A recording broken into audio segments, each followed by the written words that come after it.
Hello everyone, welcome to Ask Dr. Saif. I'm Dr. Saif Azawi, consultant plastic surgeon at the West Suffolk Hospital in England.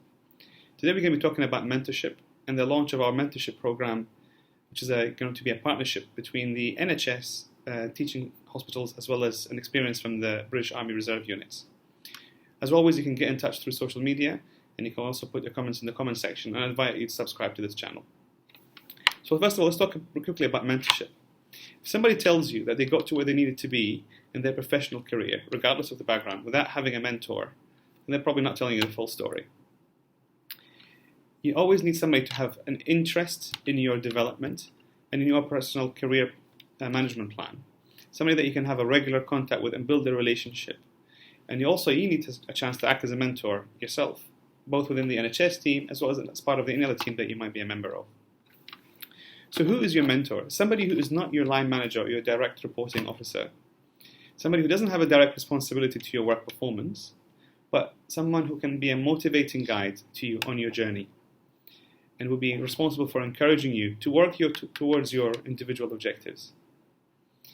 As a mentor, you yourself will have the opportunity to use your experience and knowledge in order to facilitate manners and support the development of your mentees. And the responsibility for making these decisions, for making things happen, lies with the mentee themselves. So what do you expect from a mentor? Somebody who will be able to listen to you, ask you questions and encourage your career development, provide you advice and provide you a different perspective. Someone who can give you support, encouragement, as well as insight into your work and your career.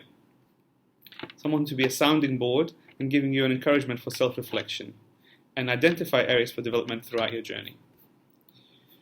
So what we're trying to achieve here, as most of you know, we used to have the firm-based system for work in the NHS where a team had a consultant or a couple of consultants, registrars and SHOs, as well as more junior doctors and even medical students.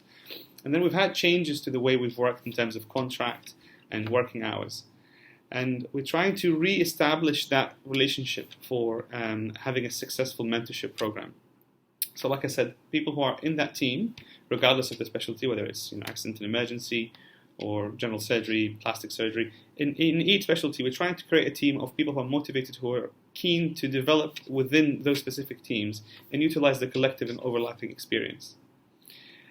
So stay tuned, get in touch with us if it's something that you want to get involved with. We welcome any comments and any suggestions. And like I said, subscribe to this channel so that we can stay informed and stay in touch. Thank you.